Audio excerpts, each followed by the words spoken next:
vocês. Se ele vai voltar e vai levar, ele não vai estar na terra. Ele vai estar aonde? Nós acreditamos que é no céu. Nós acreditamos que é no céu. Ele falou, qual é a interpretação? Aí a interpretação deles é que seria a Nova Jerusalém que Jesus está preparando e vai trazer para a terra. Então, o que vai acontecer na prática? O que vai acontecer na prática é que as pessoas elas não vão estar mais preocupadas com o arrebatamento da igreja. Porque se tem que passar pela grande tribulação... Já foi feito. Não tem que ser feito. E o texto do Apocalipse, logo nos primeiros capítulos, diz que o Senhor vai nos livrar da hora da tribulação. Os irmãos sabem que da hora não é na hora. Sabe a diferença, né, irmãos? Da hora é antes. Na hora é na tribulação. Então, quando o Senhor fala nas cartas, a expressão diz da hora da tribulação. Vai livrar da hora e não na hora, ou seja, não dentro. Agora eu vou dizer uma coisa para vocês. Dependendo de quem você está ouvindo, você vai perder todo esse raciocínio aqui, porque eles vão usar muitos textos. E aí eu estou falando, temos que ter um pouco de cuidado para aquilo que nós estamos recebendo. Que são bases, fundamentos, orientações, construções que nós construímos por muitos anos. A primeira orientação que eles dizem é essa. A ideia de ser arrebatado antes da tribulação, ela veio no século XVIII. Eles dizem. Falou isso aí, essa questão dessa teoria aí, ela começou no século XVIII. Século XVIII foi quando começou. A história da igreja, no primeiro século, do primeiro século até o quarto século, eles acreditavam que eles iam passar na tribulação. E depois no século XVIII que surgiu essa ideia de ser arrebatado. Para aqueles que conhecem a Escritura, a discussão foi, no século IV, e aí eu vou reportar a aula anterior que nós tivemos, não tinha só essa teoria, alguns irmãos lembram, tinha seitas, heresia, tinha muita coisa. Então, se nós pegarmos pelo fator histórico só apenas, e não bíblico, só apenas histórico, nós não vamos aceitar só isso, nós vamos aceitar muita bobagem que foi construída nos séculos que passaram por trás. Então nós temos que ter bastante cuidado. Inclusive, quando Martinho Lutero ele sai da Igreja Católica, algumas coisas ele ainda preservou. Por quê? Porque ele não tinha toda a quantidade de informação que nós temos hoje. Então, o pouco que ele já conseguiu fazer uma verdadeira bagunça, posso assim dizer a palavra, lá no movimento católico daquele período. Mas ele não acreditava, ele tinha transubstanciação, por exemplo. Transubstanciação que é se transformar, a horta se transforma. Ele acreditava na consubstanciação, que é uma coisa parecida, assim, não é bem se transformar, mas não tinha uma ideia também de memória, ele ficava assim meio termo, assim. Então, o que acontece? Porque ele era uma pessoa que estava construindo uma teoria num período que não tinha informação nenhuma. Então era uma questão revolucionária. Mas ele estava criando uma coisa nova? Não, ele estava só interpretando a coisa que já existia. Só que a interpretação tinha se perdido na história. Os irmãos sabem, não sei se os irmãos estavam ontem aqui, que eu falei sobre a palavra Deus, né? É Adonai. Adonai. O nome de Deus é assim, ó, em hebraico.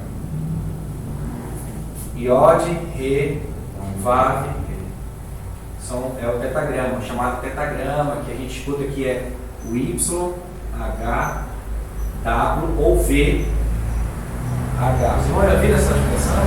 Ah, o nome de Deus é YHWH. Tem muito isso, muito. Quando você vai ver o texto original, lá em hebraico vai estar escrito daquela forma lá em cima, lá, é o pentagrama. Como a gente lê o Salmo 23, por exemplo, na ministração de ontem? Adonai Roi, Lo Esá. Adonai Roi. Lo Esá, que é o Senhor meu pastor, não me faltará. Adonai, traduz aqui Adonai. Adonai. Por que eles usam Adonai? Porque eles têm medo de chamar o nome de Deus. Os judeus têm medo de chamar o nome de Deus. Então não é só uma questão de querer esconder. Eles tinham tanto medo de chamar o nome de Deus que eles começaram a trazer adjetivos para o nome de Deus. Então, bondoso, amoroso, poderoso. Eles foram colocando outros nomes para não citar o nome de Deus. Inclusive, Gênesis, o texto não é Adonai. O texto é Basti Elohim. É Elohim. Não é Adonai. Exatamente pelo cuidado. Pode ajudar um. Não entendeu a língua.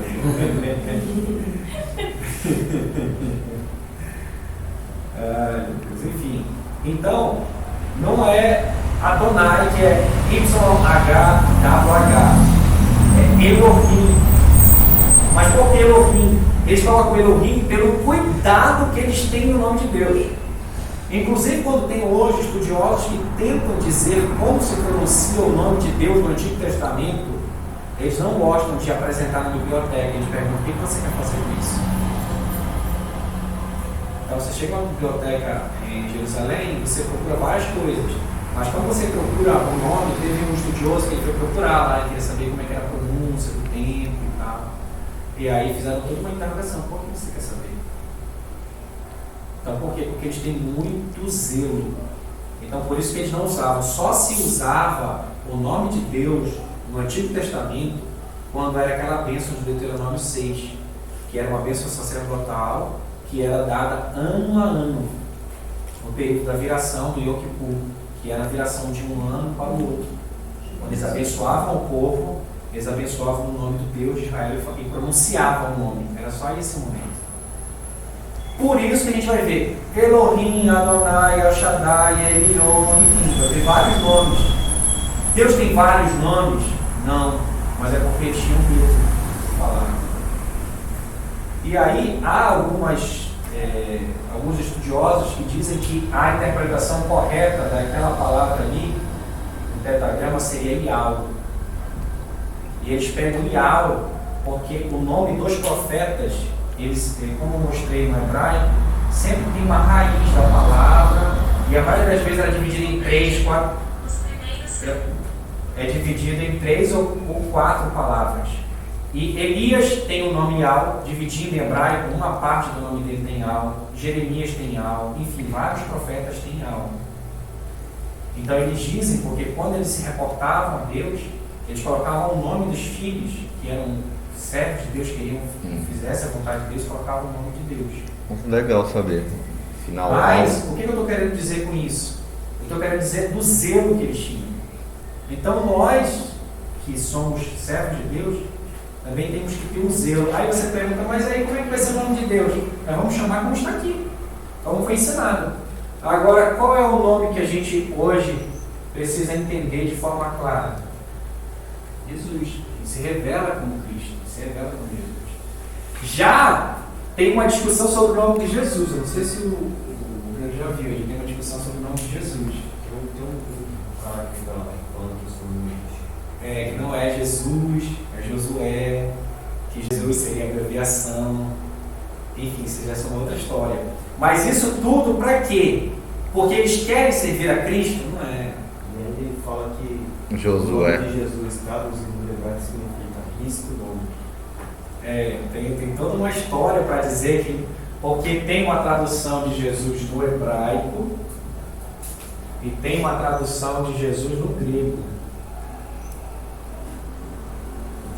E aí, quando a gente traduz para o grego, os sacerdotes, pessoas que são judeus, dizem que a tradução não tem que ser no grego, a tradução tem que ser no hebraico. E quando se leva para o hebraico, eles dizem que a raiz da palavra, sem ser abreviatura, não é Jesus. Alguns dizem que a tradução mais correta seria Josué.